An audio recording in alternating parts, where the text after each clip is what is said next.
49 fertility centre మీకు అందిస్తుంది కేవలం 899 రూపాయలకి ఫర్టిలిటీ అసెస్మెంట్ ప్యాకేజ్. సాధారణంగా బ్యాంకుల్లో డబ్బు దాచుకుంటే వడ్డీ వస్తుంది, కానీ ప్రపంచంలో కొన్ని దేశాల్లో పరిస్థితి పూర్తి భిన్నంగా ఉంటుంది.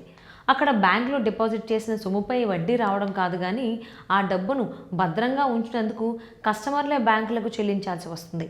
ఈ విధానాన్ని నెగిటివ్ ఇంట్రెస్ట్ రేట్ అని పిలుస్తారు.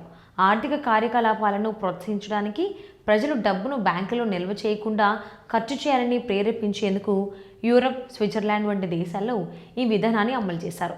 మన దేశంలో ఎఫ్డీలపై వడ్డీ ఆశతో బ్యాంకులో డబ్బు పెట్టడం సాధారణమే, కానీ అక్కడ బ్యాంకులో డబ్బు ఉంచితే లాభం కాకుండా నష్టం కలుగుతుంది.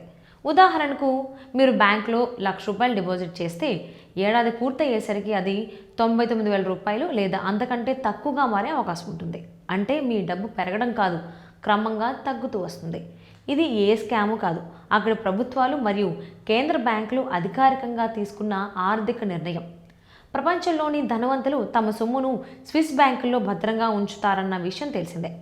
ఈ బ్యాంకులు సంపదను పెంచడం కన్నా ప్రైవసీ, భద్రత, గోప్యతకు ఎక్కువ ప్రాధాన్యత ఇస్తాయి.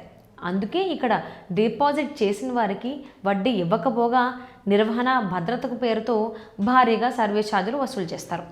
లాభం కోసం కాదు, భద్రత కోసం డబ్బు ఉంచే విధానం ఇది.